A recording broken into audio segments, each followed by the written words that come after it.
Today, I'm gonna explain a 2002 American crime movie called Catch Me If You Can, which is based on the biography of Frank Abagnale, a con artist who claimed to pose as a pilot, doctor, and prosecutor and forged checks worth millions of dollars before he got caught. The movie begins with a television program telling the story of an infamous con artist, Frank Abagnale Jr., who performed various cons in many parts of the world before his 19th birthday. From 1964 to 1967, he successfully impersonated a Pan American Airways pilot, a chief resident pediatrician at a Georgian hospital, and assistant attorney general at the state of Louisiana. We then see Carl Hanratty, an FBI agent tasked to capture Abagnale, visiting him in an unnamed French prison. He intends to read to Frank the extradition terms, but Frank appears to be badly sick. His condition worsens, causing Carl to frantically call for medics and deliver Frank to the medical ward. Frank briefly escapes, but he could not get far as Carl and his men can easily catch up to him. He gave up running and told Carl he wanted to go home. 6 years earlier, Frank Jr. attended a gala dinner at New Rochelle Rotary Club, where the club president, Jack Barnes, presented Frank William Abagnale Sr., his father, an honorary member status of the club. At home, Frank Sr. danced with his wife, a French lady named Paula, and enthusiastically told his son the story of how they met, which Frank Jr. had heard a few times. The next day, Frank Sr. woke his son up and asked whether he had a black suit to attend an important meeting. He persuaded a tailor to borrow a suit for a military funeral. Turns out, they were going to Chase Manhattan Bank, where Frank Sr. asked for a business loan, but he was rejected because he was investigated for tax fraud by the IRS. Although he claimed that he is not a criminal and that a bank as big as Chase Manhattan would not risk too much in giving him a loan, the bank was firm on its decision. They moved to a smaller house as they ran out of money. Frank Jr. also moved school. On his 16th birthday, Frank Sr. opened a checking account for his son, to which he asked why he would open him an account in a bank that rejected his request for a loan. His father replied that one day he would find the account useful. He came to the French class and one of the school bullies told him he looked like a substitute teacher, to which he played along. He impersonated his school's French teacher for weeks, giving lessons and assignments.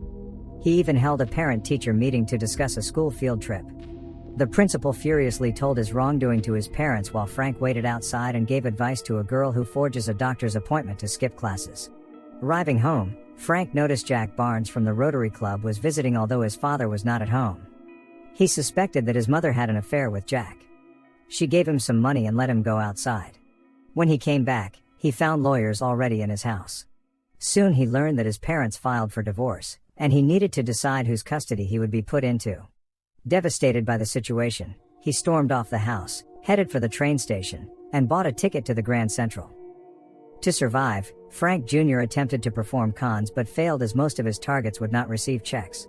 He then observed an airline pilot who seemed famous as people turned their heads when he walked by, and kids asked for his autograph. He aspired to impersonate a pilot, starting with posing as a student journalist to interview a real Pan Am pilot. He learned important things about being a pilot, including identification badges, useful phrases to talk with other stakeholders, and the topic he was most interested in, paychecks. He then went by the identity of Frank Taylor and forged Pan Am checks to pay for his life.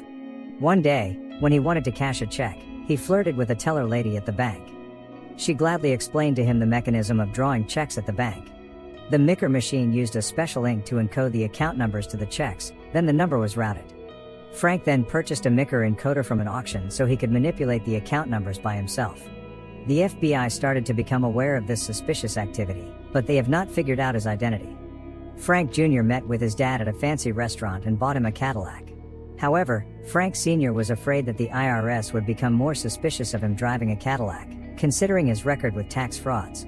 He insisted on taking the train home, then Frank Jr. left. He told his dad he was going to Hollywood. 3 FBI agents, Carl Hanratty, M. Dursky, and Fox, were chasing leads in a hotel. They soon learned Frank was still in the same building and planned an assault. Carl went by himself to the hotel room, finding the messy room. Frank appeared and introduced himself as Barry Allen, the Secret Service agent who got there first and was also after the con man. Confused, Carl asked for his identification, but Frank distracted him. Then he successfully escaped, although Carl had known his face and voice. Frank met again with the real Pan Am pilot he interviewed earlier. The pilot told him about the con artist who had gone popular in the news, dubbed Skyway Man. The media even called him James Bond of the Sky, inspiring Frank to become as cool as James Bond in real life. He bought fancy suits and a sports car. When hanging out in a hotel, he made out with a famous model, Cheryl, who was attracted to him. On the night of Christmas Eve, he called Carl at the FBI office, introducing himself as Barry Allen. He gave Carl an address, which Carl did not believe was real. Carl swore that he would eventually catch Frank.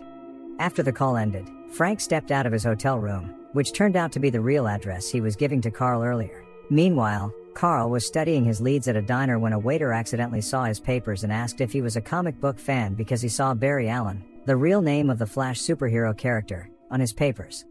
Carl deduced that the con man he was after was only a kid because he used comic book references. After filtering potential suspects, he visited Paula's house and finally identified Frank's face from his old yearbook photo. They then knew the identity of the con artist, Frank Abagnale Jr. Meanwhile, Frank already changed his identity to Frank Connors, a medical doctor, after he met a naive nurse, Brenda Strong, at a hospital. He forged his graduate certificate from Harvard Medical School and applied as a pediatrician at a hospital Brenda worked in. He gradually fell in love with Brenda. When they started to make out in his office, he was called to the emergency room. He threw up at the sight of blood and recited conversations from a medical documentary he watched earlier. On the other hand, Carl visited Frank Sr. and noticed the letters he received from his son. He retrieved an address from Atlanta, Georgia, and immediately headed there with his team. Fortunately, the apartment was empty. At his new apartment, Frank was making out with Brenda. She told him she was kicked out of her house after she had an abortion years ago. Frank decided to help her by meeting her parents and asking for their permission to marry her. He learned that Brenda's father was a lawyer, so he crafted a story that he was a lawyer who practiced law for a year before he went to medical school. Brenda's father seemed attracted to Frank's background. Brenda even begged her father to let Frank work for him as it was very difficult for him to find an assistant prosecutor. Somehow, Frank's charm convinced Brenda's family. He passed the bar exam and got the job at her father's office.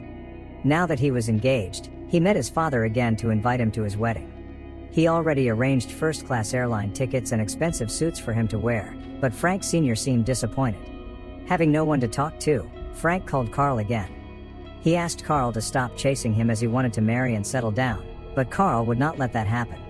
Knowing that Frank would not be able to change his name, or he would risk his engagement, Carl searched for an engagement announcement from a man named Frank Connors. Carl and his team came to Frank and Brenda's engagement party, hosted by Brenda's parents. Frank, realizing he might get caught, desperately told Brenda the truth, and escaped with a bunch of cash just before Carl got to him.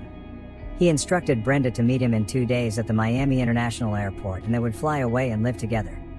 However, Brenda got there exactly at the designated time. He noticed undercover FBI agents all around her and refused to come out of his car.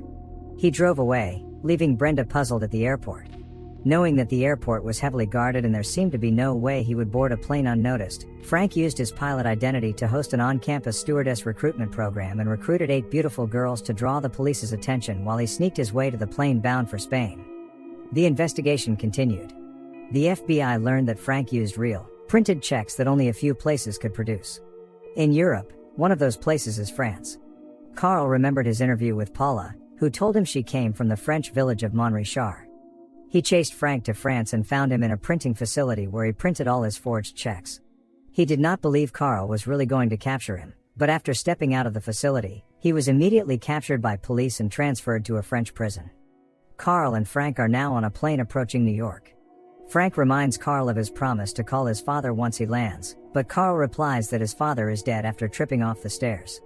Frank is devastated by the news and locks himself inside the airplane's lavatory, then escapes and runs to Paula's house. He observes from the window that his mother has married Jack and has a little daughter. Frank then surrenders to Carl and is sentenced to 12 years in prison. Sometimes, Carl visits Frank and tells his stories at work. Frank occasionally helps Carl with leads on fraud checks. Later, Carl tasks Frank to work with the FBI, helping with fraud checks, so his sentence may potentially get reduced. Frank agrees but does not find himself very comfortable at office work. He plans to use his pilot identity to fly away. Carl meets him at the airport and, surprisingly, lets him perform his con as no one will chase him. He is convinced that Frank will come back on Monday to the FBI office again, which he does.